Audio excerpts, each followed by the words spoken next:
Olá, tudo bem com você?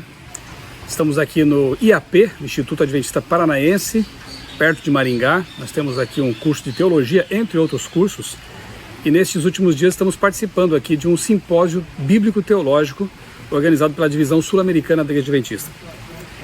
Vários palestrantes, tivemos aqui nesses dias, ainda estamos tendo aulas plenárias, temas muito bons com foco no livro de Daniel, profecias, escatologia. Um dos professores aqui foi o Davi Boechat, jornalista, estudante de Direito, e atualmente ele é um dos editores da Unaspress, que é a editora universitária ali no UNASP Campus Engenheiro Coelho. Davi falou de um tema aqui bem interessante. Eu acabei de assistir a aula dele e aí eu convidei para nós termos uma conversa aqui. Ele aproveitou textos de Daniel ali, contexto escatológico, mas também contextualizou isso e eu creio que seja um assunto bem pertinente para os dias que estamos vivendo. Dias de polarização ideológica, polarização política, como que o adventista deve se posicionar, um cristão, e especificamente um adventista, deve se posicionar nesse mundo, nesse mar de ideologias. Eu creio que a aula do Davi, eu vou pedir que ele faça um resumo aqui para nós, ela ajuda a dar um norte aqui, E já adianto que em breve teremos uma live aqui no meu canal com ele e o pastor Isaac Malheiros, que são autores de um livro que creio vai ajudar muito também. Fala um pouquinho, Davi, antes de nós entrarmos no assunto da sua aula, sobre o livro, o título, onde está disponível e qual o conteúdo, assim, sem dar muito spoiler, porque a gente vai tratar disso com calma, com tempo, na live sobre o livro. Pastor Michelson, primeira alegria conversar com o senhor e obrigado por ter chamado aqui para a gente gravar o vídeo.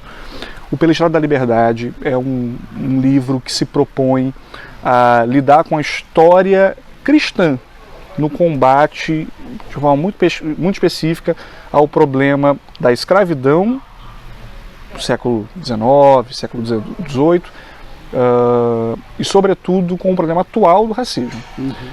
E para isso a gente, eu junto com o pastor Isaac Malheiros, que é doutor em teologia, está cursando pós-doutorado agora pela Andrews, nós nos debruçamos na história, mas sobretudo no texto bíblico, para nós entendermos que tipo de interpretação bíblica equivocada favoreceu o racismo em muitos contextos, mas não só ter uma visão negativa acerca do que foi feito errado, mas sobretudo ver as contribuições positivas, que frequentemente são desconsideradas. E é possível dizer com alguma precisão que sem essas contribuições cristãs nós teríamos muita dificuldade para combater, por exemplo, a questão da escravidão séculos atrás. Foram cristãos que se articularam e conseguiram garantir a liberdade para milhões de pessoas. Então, a forma como os valores cristãos se relacionam e resultam em mudanças sociais importantes é o foco do livro, e foi nesse caminho que nós compusemos essa obra. Pela Estrada da Liberdade. Pela Estrada da Liberdade. Muito bom conteúdo, realmente. Eu já garanti o meu, com dedicatória, inclusive. E já dei uma boa olhada ali enquanto entre uma aula e outra. É um conteúdo realmente muito bom. Já está disponível? Já está disponível. Você pode encontrar no site da Unaspress. Unaspress com 2 S, né? Sim, Unaspress com 2 S é a editora universitária adventista. Nós estamos sediados ali no UNASP, Campus 2, em Engenheiro Coelho, onde hoje eu moro. Eu brinquei que o sotaque ainda é muito forte, que eu acabei de chegar ao UNASP. Será que você vai chegar no Porta ainda? Não, eu acho que não. O engraçado é que chegando na Unaspress, todo mundo é Unaspress. Não é Unaspress, né? Onde você trabalha? Não, Unaspress. Ok. Vale a pena, conferir esse conteúdo. Além de Bíblia, história do cristianismo, vocês também enveredam aí pela história do adventismo, E mostram, eu me sinto quase tentado a dar uns spoilers aqui, mas enfim, Vocês mostram como os pioneiros tinham uma visão muito, muito interessante, assim, bíblica, naturalmente, E que se ela fosse resgatada hoje, nós teríamos realmente uma boa redução de certas mazelas sociais que existem ainda, Preconceitos e tudo mais. Mas quer comentar um pouquinho disso aí? Dá para falar algumas coisas, porque é impossível esgotar. Pois é. Os pioneiros adventistas, tiveram contribuições interessantíssimas quando o assunto é abolicionismo nos Estados Unidos. Desde o millerismo, que a gente normalmente fala de adventismo sabatista, né, antes do contexto em que a igreja realmente se institucionalizou e passou a ter o nome Igreja Adventista do Sétimo Dia, o adventismo millerita já não aceitava no seu rol de apoiadores ou membros, uma vez que ainda não era uma igreja, talvez seja difícil cravar membros, mas não era possível se associar aos milleritas se você fosse um dono de escravos. Isso era impossível. Eles diziam, inclusive, que fazer esse tipo de concessão na adesão ao movimento seria o mesmo do que a apostasia. Ou seja, a gente pode dizer que há uma herança cristã do combate ao racismo, ela se expressa de uma forma muito significativa através do exemplo de John Wesley. Há políticos cristãos que trabalharam para isso. A gente canta Amazing Grace sem saber que o autor, caso você queira um spoiler mais específico, foi alguém que passou pelo tráfico de pessoas e se arrependeu desse pecado, sendo depois um dos principais articuladores para o término da escravidão transatlântica. E o fato é que o adventismo tem uma contribuição própria e muito específica. Quando a gente fala no avanço da igreja, há implicações sobre as questões raciais. E a própria Ellen White era alguém pessoalmente comprometida com essa pauta. Não tem como a gente fugir desse legado e, pelo contrário, o ideal é que nós resgatemos e que nós lembremos disso e façamos do tipo de atuação que eles tiveram, e esse é um ponto importante, do tipo, da forma como eles atuaram, exemplos para nós hoje. Um modelo que podemos reproduzir, né? Inclusive, a Ellen White, ela tratava a questão do racismo como um pecado hediondo mesmo, né? Enfim, ficamos por aqui. Quer dizer, nós vamos daqui a pouco voltar a esse ponto aqui, mas já no contexto da aula do Davi. Mas vamos tratar com mais profundidade dessa conversa aqui, especificamente, o tema do abolicionismo e do racismo, com o outro autor, né, o pastor Isaac Malheiros. Tenho certeza que será uma live aí bem interessante, estamos já programando aí uma data apropriada para isso, logo mais. Mas enquanto isso você pode conferir o livro, né? Você pode adquirir o livro, estudá-lo e extrair dele o que é mais importante, né?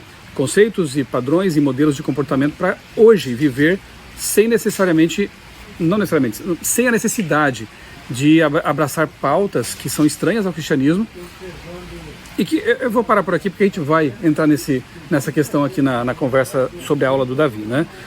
Vácuo de poder, eu gostei desse conceito que você apresentou lá na aula, né?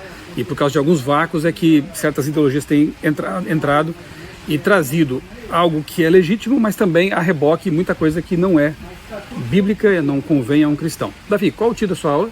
Qual foi o título da sua aula? O título, pastor Michelson, foi Expectativa Escatológica, Ideologias e Adventismo. Pronto. Expressou bem um pouco do que eu quis dizer. Claro, lá você teve um bom tempo para explorar esse assunto, né? Tivemos ali vários alunos, pastores que assistiram a sua exposição. Consegue fazer um resumo aqui para a gente? Sim. Do próprio título a gente consegue extrair talvez algum resumo. Quando a gente fala em expectativa escatológica, isso tem a ver com a forma como nós lidamos e como nós vemos o fim e a influência disso para a nossa vida.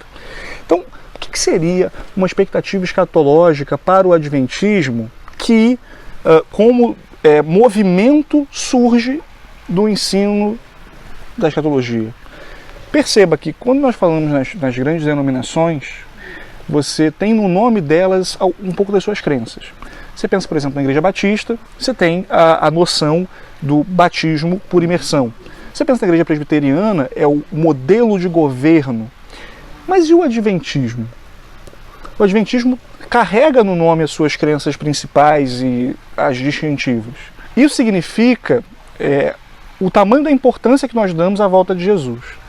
E eu entendo que, e aí para isso eu fiz um desenvolvimento do conceito de imanentização do escatom, do filósofo político Eric Voegelin, que ele vai dizer que as ideologias, nos dias atuais, servem para o homem como serviu no passado a escatologia. Isso significa que hoje a nossa sociedade está propensa a abordar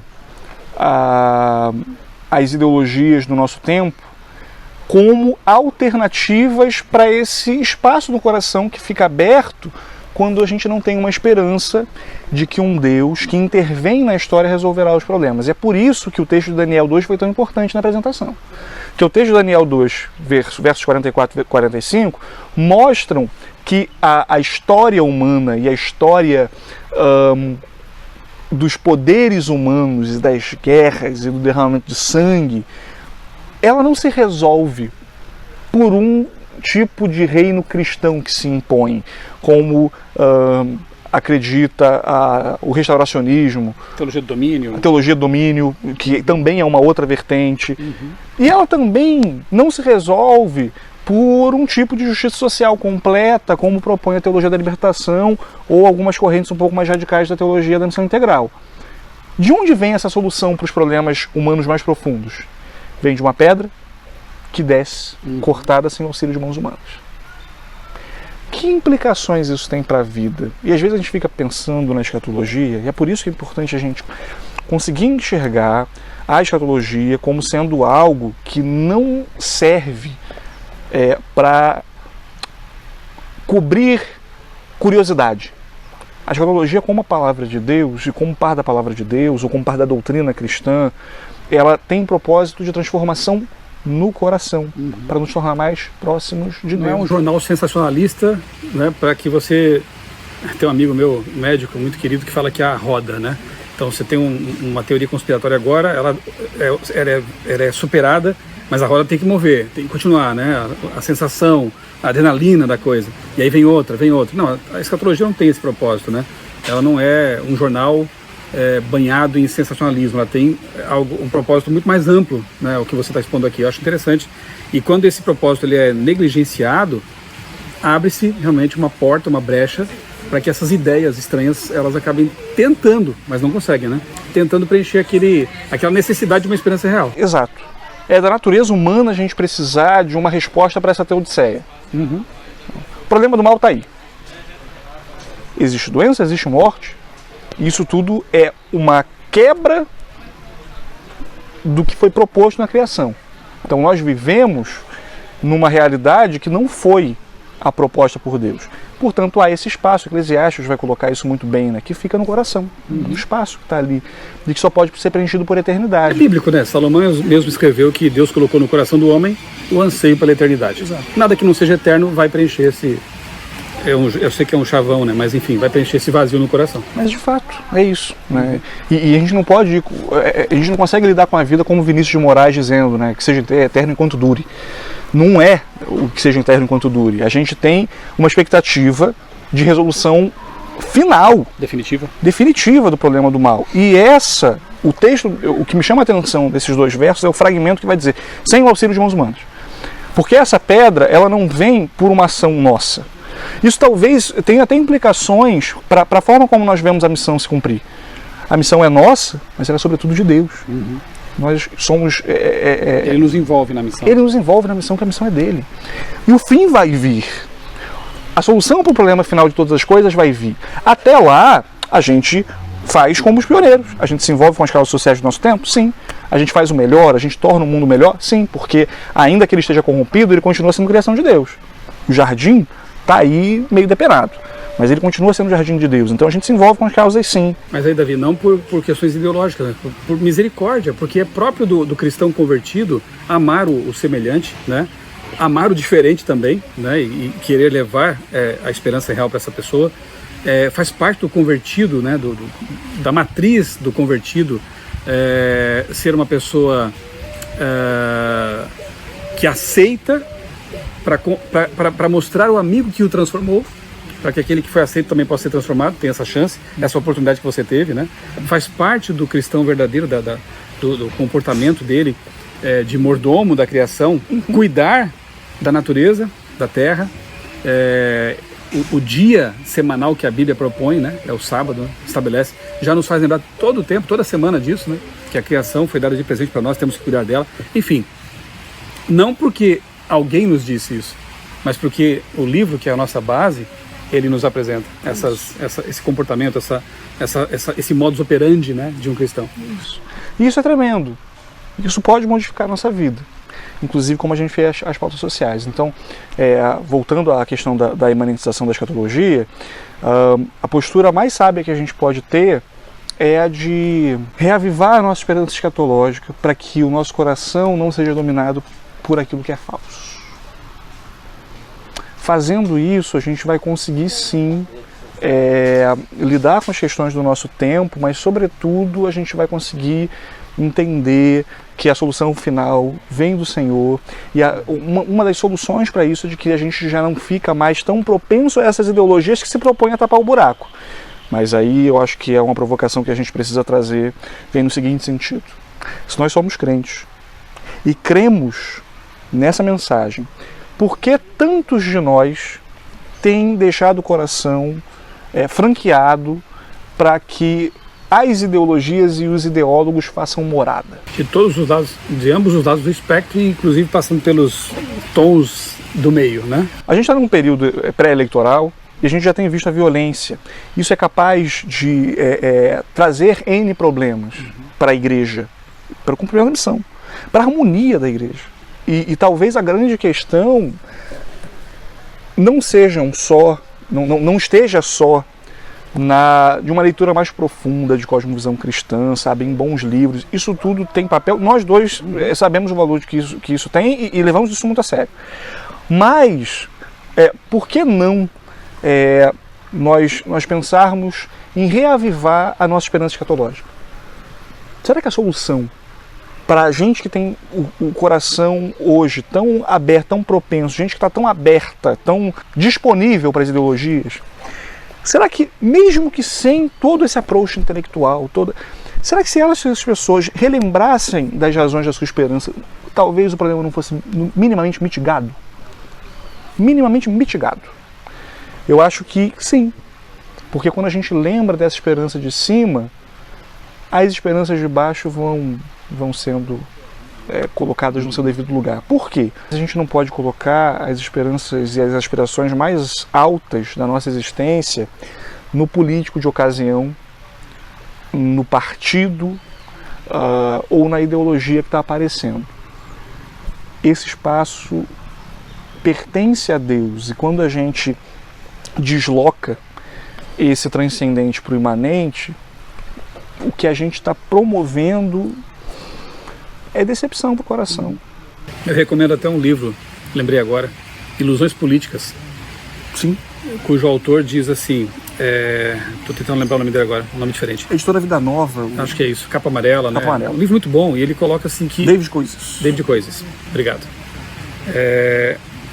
Uma ideologia pode se tornar uma idolatria, né? Quando dissociada de um background assim, cristão, real, né? Uma esperança real, como você está propondo, uma escatologia real. Então ela pode se tornar um ídolo, e aí é um problema. E a gente vê realmente um país polarizado, infelizmente, em muitos contextos religiosos essa polarização também acaba entrando, né? E as pessoas estão assim, meu ídolo é melhor. Não, meu ídolo é melhor, né? Uma briga de ídolos, na verdade. E isso é muito complicado. Se você abraça de forma irrefletida um lado do espectro político, você que tem que ser um missionário para todos, porque ir de pregar o evangelho a toda criatura, quer seja de esquerda ou de direita, né? Se você abraça uma ideologia dessas e a torna um ídolo, você está fechando a porta da pregação para os do outro espectro e vice-versa. Então, por isso que nós somos orientados realmente embora não devamos ser seres apolíticos, porque a vida está permeada de política, mas a partidário sim, né? Sim. Uma das coisas legais que o cristianismo fez pelo mundo, e foram muitas, foi que a gente não vê mais com tanta normalidade a violência que se cometia, por exemplo, em Roma. A gente não vai ver um coliseu com normalidade hoje, pelo menos no mundo ocidental. Mas como é que isso aconteceu? Isso aconteceu com uma visão cristã que se incorporou na leitura. A sociedade ocidental cristã. Nesse duelo de esquerda a direita, a nossa posição precisa ser a mesma daqueles cristãos que denunciaram que aquilo era absurdo, sabe? Nesse duelo de deuses, a gente está do lado de fora falando que eles são mentirosos e que existe um Deus desconhecido. Nesse duelo, nesse contexto de belicismo político e ideológico, O nosso papel é o de falar que essa guerra está errada e já começa perdida, independente de quem venha a ganhar. Sabe, o nosso papel, o nosso chamado é mais elevado que esse. E por ser mais elevado, a gente não precisa entrar nessa briga como muita gente entra. O que a gente precisa é realmente calibrar o nosso coração. Calibrar o nosso coração para que a gente saiba lidar com isso e para que a gente realmente, pastor, não se esqueça de que a gente está servindo a um reino do alto e de que, a despeito dos N problemas, e a gente, é claro, é chamado a votar, e a gente comentou sobre isso, né? Os pioneiros votaram a favor, por exemplo, da abolição das bebidas, da proibição de bebidas alcoólicas, né? Isso era algo que estava alinhado com a visão adventista. Então, e foi algo legal que eu vi, você lembrou na sua aula, que assim, os pioneiros, eles não abraçavam um pacote todo, então, abraçar um partido, abraçar uma ideologia, não, eles identificavam pautas que eram legítimas e naquilo ali, eles apoiavam. Por exemplo, a questão da lei seca, né? O plebiscito pela lei seca. Exatamente, então ali há uma pauta genuína e eles apoiavam. Jamais poderíamos chamá-los de feministas, por exemplo. Mas naquilo em que o feminismo tinha alguma razão, a gente vê, por exemplo, Ellen White dando ali o seu endosso. Não o movimento feminista, mas a pautas que valorizavam, quem sabe, algum aspecto em relação com as mulheres. Então, a questão da escravidão, abolicionismo, a mesma coisa. Então, nós, e aqui eu volto ao que você falou que eu achei interessante, né? Extrair um modelo de comportamento, de postura, temos que ter esse discernimento também, né? De identificar pautas, causas, talvez não seja nem a palavra mais adequada, mas enfim, pautas, vamos colocar assim, que são cristãs em si, mas que talvez tenham sido sequestradas por ideologias que não são cristãs. E aí é que entra o discernimento, né, que entra a direção do Espírito Santo e a sua proposta na sua aula de uma escatologia genuína, bíblica, né? Sim. Eu acho que uma grande contribuição e um conceito legal para iluminar um pouco isso vem do John Stott, em que ele vai falar da grande reversão, que inclusive eu comentei na aula, né? A grande reversão para Stott era, na visão dele, o fato de que a igreja, uma vez abatida pela teologia liberal, que lidava com essas pautas como centrais no seu pensamento, no seu raciocínio teológico, que a implicação, que o resultado disso veio no sentido de que a igreja cristã que permaneceu tentando ser conservadora, ou melhor dizendo, tentando ser fiel à Escritura, ela abandona essas pautas. E esse espaço foi tomado por quem não queria ter um raciocínio nem compromisso bíblico. Ou seja, hoje a gente vê essas pautas sem uma leitura bíblica, ou até revisionismo a respeito desses temas, excluindo as participações cristãs, e a gente fica surpreso. Mas será que a gente deveria ficar tão surpreso? Excluindo ou distorcendo, né, os conceitos bíblicos, né? Sendo pretensamente cristãos, como a teologia da libertação, mas que nega a inspiração, nega a revelação, nega a crença número 1 adventista de que a Bíblia é a palavra de Deus, né? Eu, quando era adepto dessa teologia, quando católico, ouvia muito dizerem assim: nós temos que implantar o reino de Deus na terra. E isso era por via política, né? Eu só fui saber que Jesus voltaria depois que abandonei esse caminho, né? E conheci o adventismo. Então, e uma coisa que me surpreendeu, sabe, Davi? Foi, primeiramente eu pensei assim, olha, uma igreja que é totalmente voltada para a escatologia, que está no DNA e no nome dela. Adventistas aguardam o advento de Cristo. Deve ser um povo que só fica olhando para o alto, esperando Jesus voltar e não faz mais nada.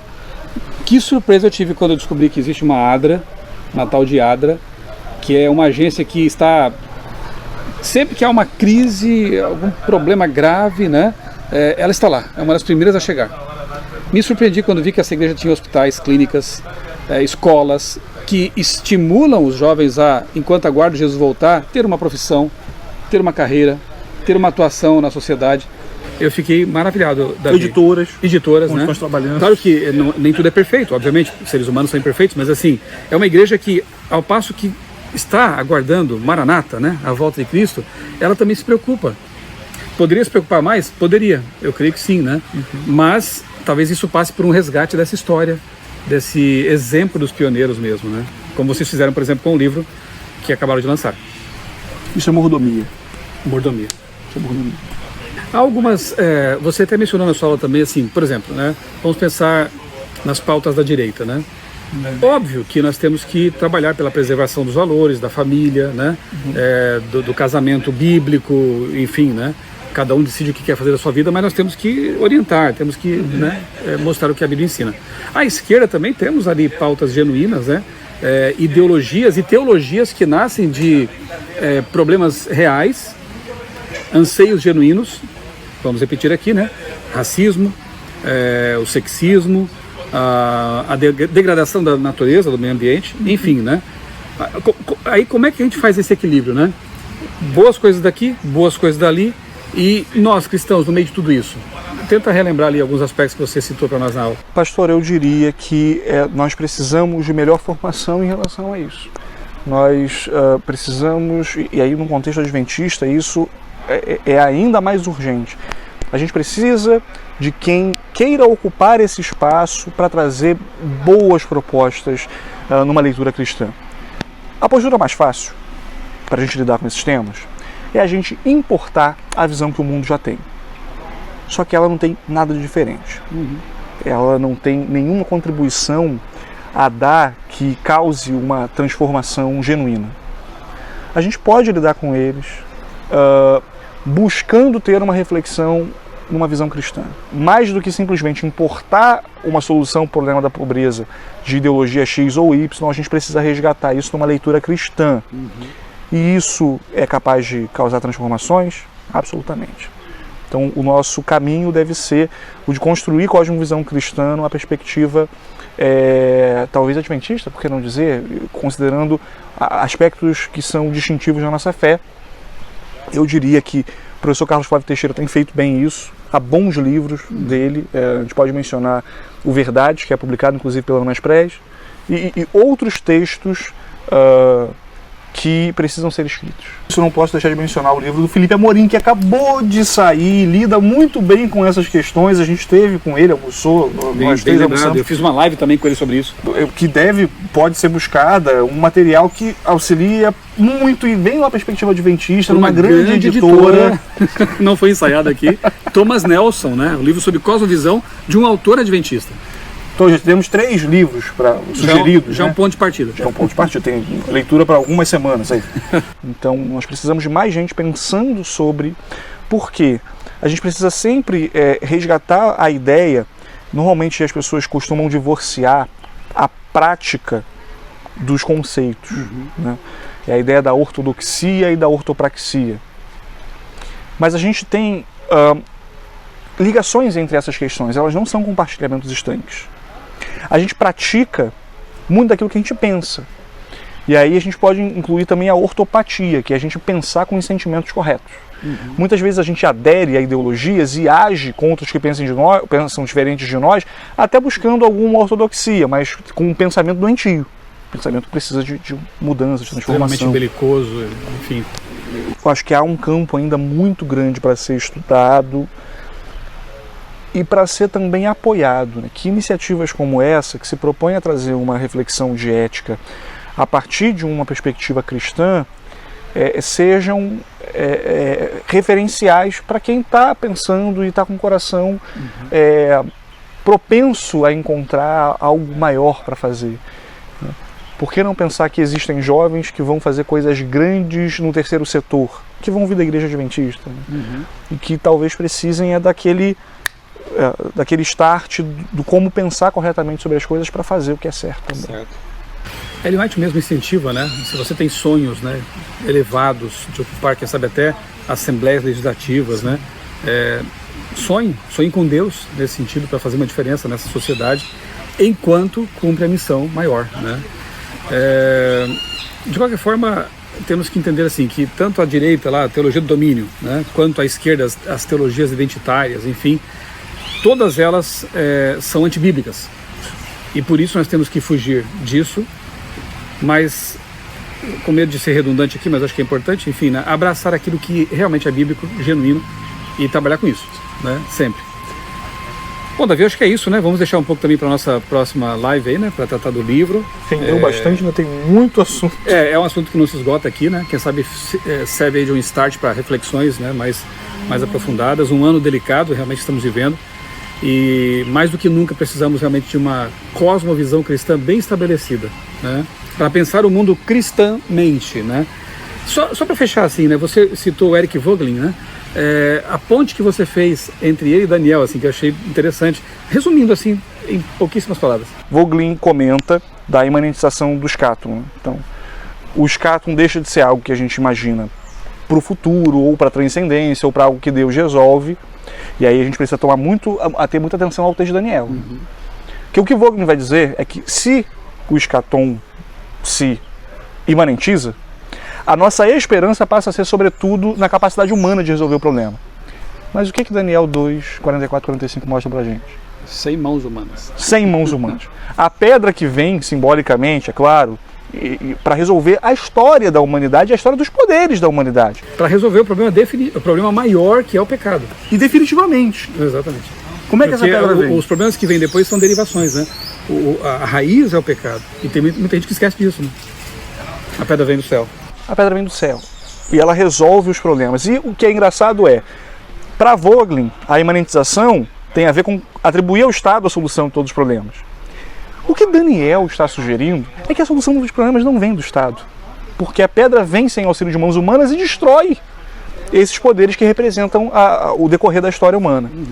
Então existe assim a possibilidade de ler Voegelin através da expectativa escatológica adventista, que a despeito dele não ter sido um cristão adventista, é possível a gente dizer que Voegelin ali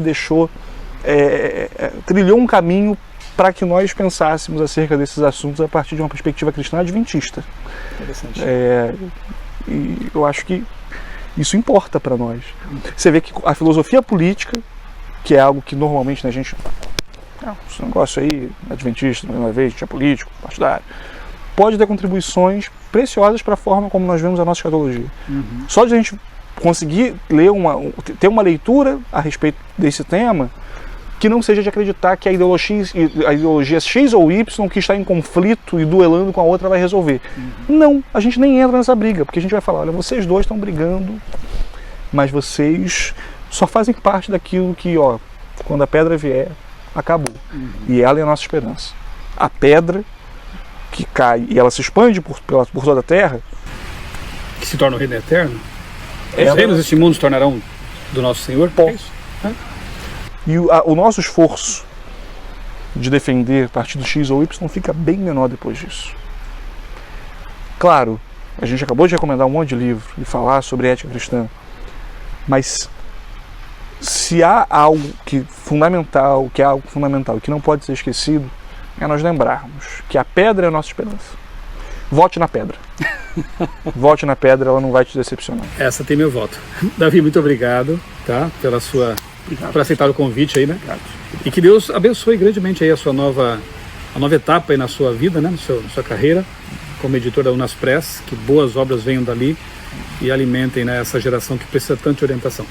Pastor, eu que agradeço, porque como a gente já comentou nos bastidores e nas conversas, você, Felipe Lemos, me deram muito espaço e claro que isso reflete na visibilidade, né? Rodrigo Foles, que é meu chefe lá na Unaspress, que estendeu essa oportunidade para as provas, né? Não deu a oportunidade para fazer as provas onde eu fui aprovado. Pastor Isaac Malheiros me deu a oportunidade fantástica de escrever um livro que eu acredito que é extremamente relevante, que tem contribuições e préstimos para a igreja. Então, com esses 3 nomes, e sem querer esgotar a minha gratidão a todas as pessoas que me influenciaram, ajudaram e de alguma maneira fazem parte do meu pensamento, porque a gente é esponja, né, e vai ter, uns dos outros, incorporando um pouquinho de todo mundo. Eu acho que com esses 3 nomes aí, Pastor Isaac, Felipe Lemos e Michelson Borges, eu consigo deixar alguma gratidão pela obra que está escrita. E se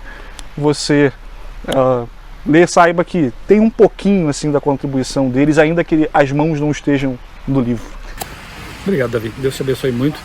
E a você, um grande abraço. Deus abençoe grandemente a sua vida, também a sua família. Amém.